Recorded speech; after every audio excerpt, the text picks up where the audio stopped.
Welcome to the third lesson on conservation of momentum. What we're going to be talking about are two things. One, we're discussing the principles of conservation of momentum, and we're analyzing the different types of collisions with conservation of momentum. So, first, momentum in a system is always conserved. That means you cannot create or destroy momentum within a system. So specifically, what that means is momentum before will always be equal to the total momentum in your system afterward. Now, momentum is often transferred from one object to another through collisions. So let's talk about this mathematically. Momentum before is always equal to momentum after. We can also write that as P initial before is equal to P final, which would mean after. Then we can break that down because we know that momentum, or P, is equal to the mass times the velocity. So we can take the mass times the velocity, mass 1 times velocity 1, initial, plus a second object's mass, mass 2, velocity 2, initial, and set that equal to the final velocities in each of the scenarios, where the mass 1, would always stay the same before and after. Now, we can include as many objects as we'd like to in this equation. We can always add on a third set, M3, V2, or V3, to show that we have 3 objects, as long as we're adding up the total momentum representing every object in our system. So, there's 2 different types of collisions we're going to really focus on. First, it's called elastic collisions. Now, you have to remember that in any collision, momentum is always conserved. So in an elastic collision, we also are going to conserve kinetic energy, which we haven't talked about this year, but most of you know from the past, that's related to the energy of movement. So it's actually also related to velocity. These collisions conserve velocity. For example, bouncing a ball on the ground, it bounces back up, kinetic energy is conserved. Same as you see in this beautiful image of a collision about to happen. Now, a second type of collision is an inelastic collision. Remember, momentum is conserved in any collision. But in inelastic collisions, they do not conserve kinetic energy or velocity. So examples of this are car crashes, or the picture you see below, catching a baseball. The objects now have collided and they stick together. So let's name the 2 types of collisions we've just talked about. Inelastic are collisions that objects stick together. Elastic are collisions that bounce apart. Think about a rubber band. They're stretchy. They're going to bounce apart in an elastic equation. And then thirdly, we have another type of collisions, everybody's favorite. These are the collisions that start together and then explode. So we call these explosions. So let's talk about how you might go about solving this. I'm going to show you 2 methods that both work to solve these type of problems. Either one you use is great. Pick the one that works for you. So in this example, we've got a 0.5 kilogram red billiard ball moving at 2 meters per second to the right, striking a stationary 1 kilogram blue billiard ball. So before our collision, we've got a red billiard ball moving to the right, and it's going to strike a blue billiard ball that's just sitting at rest. After the collision, we've got the red billiard ball now bouncing back, moving at 1 meter per second to the left, and we want to know the final velocity of the blue billiard ball. So one way we might go about solving this is in a momentum table. So a momentum table shows us both objects that we have involved. So here we would have red and we would have blue. And then it goes on to note the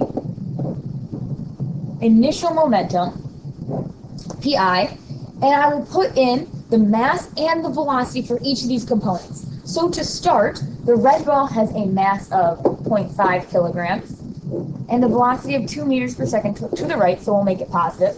Where the blue ball has a mass of 1 kilogram and a velocity of 0 meters per second. So we can solve for the momentum of both of these objects. 0.5 times 2 will get 1. And 0 times 1 will get 0.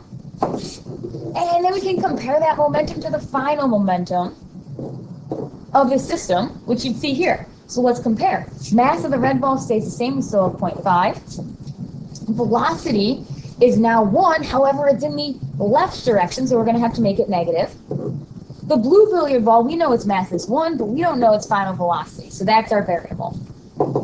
Multiply these together, we get negative 0.5. And if we now add up each of the columns, we'll see that 1 plus 0 gives us 1 for the initial momentum. In the final momentum, we've got negative 0.5, and we're stuck with 1 times VF, so that's VF. Now remember that final momentum always is equal to initial momentum. So I'm going to put my equal sign there. That's huge. We know that whatever's on the left must equal whatever's on the right. And so that will leave me with a final velocity, VF, of 1.5 meters per second. It's positive, so we know that red ball is moving to the right.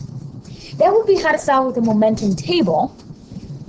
Now the second method that we could use to solve the exact same problem is to use the conservation of momentum equation. So what I would do is start with P initial and set it equal to P final. Then I can write in that each initial, so we have a mass 1 and a velocity 1, and that's the initial. Then I can add to it the mass 2, velocity 2, and that's initial.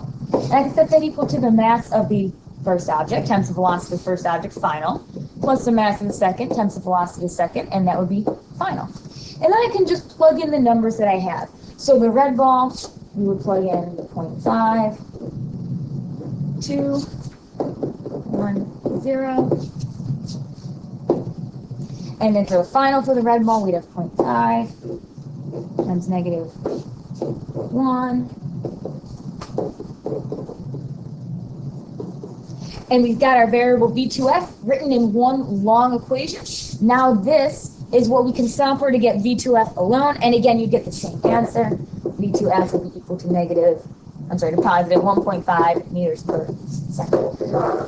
So either route you go, whether you use the table or whether you use the equation, you should get the same answer. It'll be the exact same concept.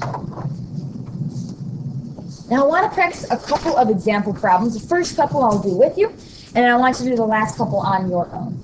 So first, we've got a 1 kilogram cart moving at 10 meters per second along a frictionless track. It collides into a 2 kilogram cart at rest. So I just like to draw this. Here's a 1 kilogram cart. It's moving on a frictionless track, and it's going to collide with a 2 kilogram cart whose velocity is 0. Just a quick picture to kind of envision what's going on here. Now afterwards, the 1 kilogram cart stops, and the 2 kilogram cart starts to move. So now at the end, we have the 1 kilogram cart with a velocity of 0, and the 2 kilogram cart is going to move. But we do not know how fast. So we want to know the velocity of the 2 kilogram cart. I'm going to solve this using our conservation of momentum equation. P initial equals P final. M1 V1 initial plus M2 V2 initial equals M1 V1 final plus M. And let's plug in what we know. You got a 1 kilogram cart moving at 10 meters per second. And we're going to add that to a 2 kilogram cart with no velocity. Set it equal to what we had afterwards, our final momentum, a 1 kilogram cart that is now stopped, 0 meters per second. And we're going to add that to the 2 kilogram cart and its velocity that we don't know. If we solve this, we get 10 equals 2 V final, and we're going to end up with 5 meters per second as our V final. And that is positive, so we're going to the right. Now take a look at the next question. Very similar to the first one. What I want you to do is pause the video, see if you can get this question correct compared to my answer. Okay, so here's our number 2. We've got a 0.0515 kilogram toy car moving to the right at 0.02 meters per second. Head-on collision with a 0.02 kilogram car moving in the opposite direction at 0.03 meters per second. Now this is where signs are so important. Here's my toy car. It's moving to the right At a velocity, this is my 0.15 kilogram cart. Sorry, that's hard to read. But then we have another kilogram cart that's coming at it in the opposite direction. So we automatically know that these velocities are going to have opposite signs. Now, after colliding, the 0.015 kilogram cart moves with a velocity of 0.37 meters per second to the left. So we now know that after the collision, this cart has switched directions. It should switch signs. And we want to find the final velocity of this cart, which we do not know. Let's start to solve it. I'm going to set it up again. P initial equals P final. The mass of our first cart is 0.015 kilograms. We're going to multiply that to 0.02 meters per second. That's to the right, so that's positive. The second cart has a mass of 0.020 kilograms, and that's moving at a velocity of negative 0.03 meters per second. It's going to the right. I'm going to set that equal to 0.015 kilograms at the end times 0.37 meters per second, which is negative. We are now going to the left. And we're going to add that to 0.02 kilograms times V2 final, which is what we're looking for. So we started going to get 3 times 10 to the negative 4 minus 6 times 10 to the negative 4. So that's equal to negative 0.0056 plus 0.02 V2 final. So we add 0.056 to this side. We're going to have a final answer of about negative 2.6, I believe, meters per second equals VF. When you solve for VF. Slide to number 3. This problem is a little bit different. So in number 3, we've got your friend running up to you, happy to see you, running with a certain speed. Now you're stationary and you have this mass. On impact, you are swept off your feet and find that the two of you are moving together. This is now no longer an elastic collision. We have an inelastic collision because the two objects are sticking together. So what this means is if you collide with your friend, and now the both of you are stuck together, you are moving with the exact same velocity. If you are a single object, you can be treated that way. You have a single velocity. So we're going to be able to solve this. P initial equals P final. Set it up the same way. You have an 80 kilogram mass, and you're moving at 5 meters per second. Into your friend who has a 90 kilogram mass at 0 meters per second. After the collision, you are now stuck together. You are equivalent to one object. So what we can do is add your masses together, 90 kilograms plus 80 kilograms, to show that you are combined as an object, and you're able to move at the same final velocity, which is what we are looking for. So now there is only one unknown in our problem. So solving to these sides, we got 400 plus 0 equals 170 F.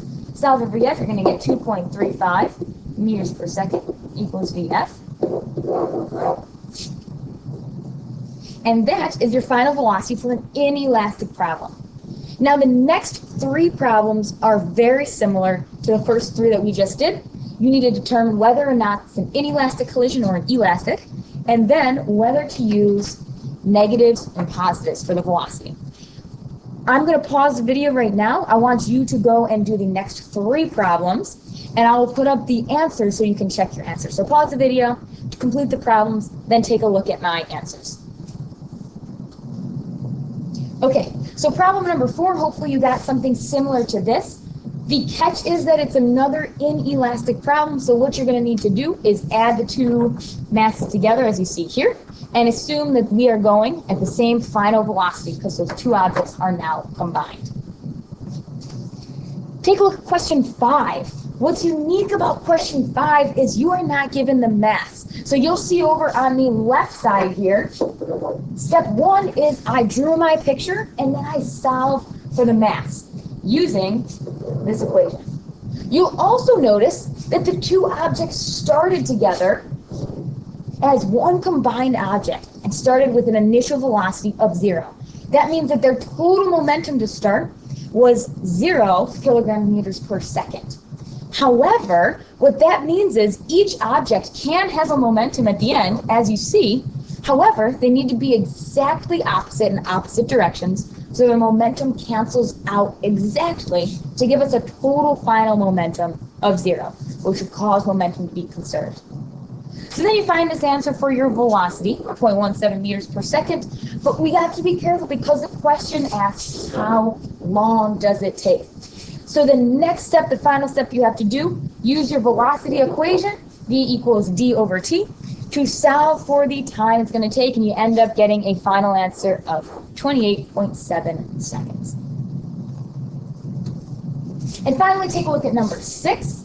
Check your answer. Same concept as question number 5. These two objects that can involve any person start as a single object. They are combined, so we combine their masses and we combine their velocity at 0 meters per second. After the collision, we know that the person and the cannonball are going to be moving in opposite directions. One is going to be flying backwards, the other is going to be flying forwards. That is so that final momentum will give us 0. So when you take a look at our answer, our final velocity is a positive 8, which makes sense because the velocity we started with it was a negative 1.2. Thanks so much for watching the third video. Good luck with the practice, and have an awesome day.